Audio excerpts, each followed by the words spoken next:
সুপ্রিয় শিক্ষার্থী, আসসালামু আলাইকুম। আশা করি প্রত্যেকে ভালো আছেন।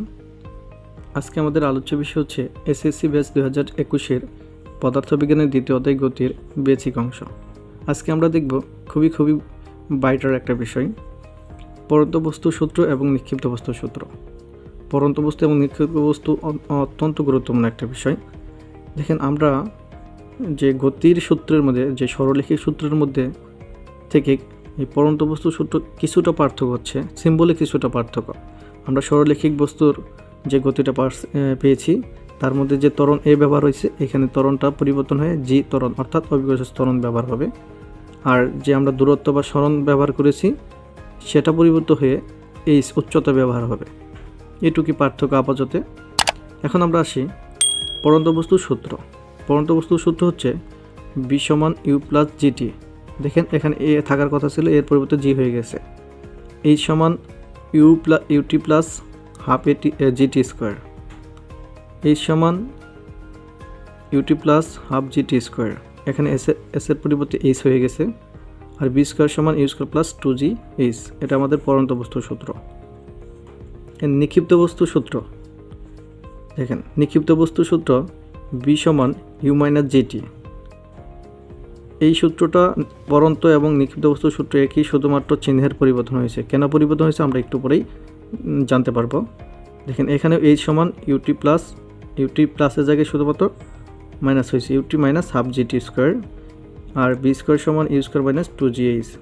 এখন পরন্ত এবং নিক্ষিপ্ত বস্তুর মধ্যে তাহলে মূল পার্থক্যটা হচ্ছে এখানে পজিটিভ আর এখানে নেগেটিভ সিম্বল ব্যবহৃত হয়েছে।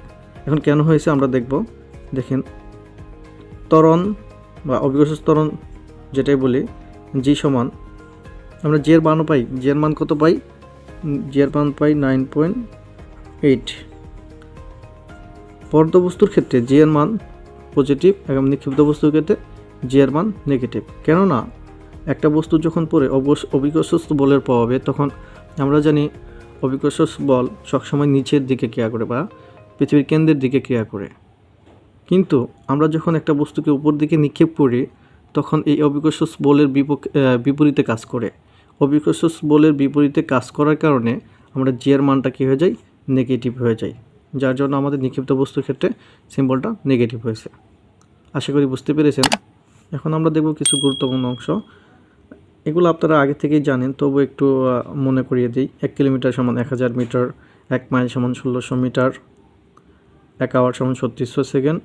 দেখেন, আমাদের খুবই গুরুত্বপূর্ণ এই জিনিসটা, যে কিলোমিটার পার আওয়ার থাকলে কোনো বস্তুর বা কোনো গাড়ির ব্যাগ যদি কিলোমিটার পার আওয়ার থাকে, তাহলে আমরা মিটার পার সেকেন্ডে কীভাবে নিব? মিটার পার সেকেন্ড নেওয়ার, কিলোমিটার পার আওয়ার থেকে মিটার পার সেকেন্ড নেওয়ার নিয়মটা হচ্ছে 1000 দিয়ে গুণ করবেন, 3600 দিয়ে ভাগ করে দেবেন। সরাসরি 1000 দিয়ে গুণ 3600 দিয়ে ভাগ করলেই চলে আসবে। 5 নম্বর হচ্ছে জি এর মান 9.8 আমরা দেখে আসলাম। সো আশা করি ক্লাসটি বুঝতে পেরেছেন। দেখা হবে অন্য কোনো ভিডিওতে। এ পর্যন্ত ভালো থাকবেন। ধন্যবাদ।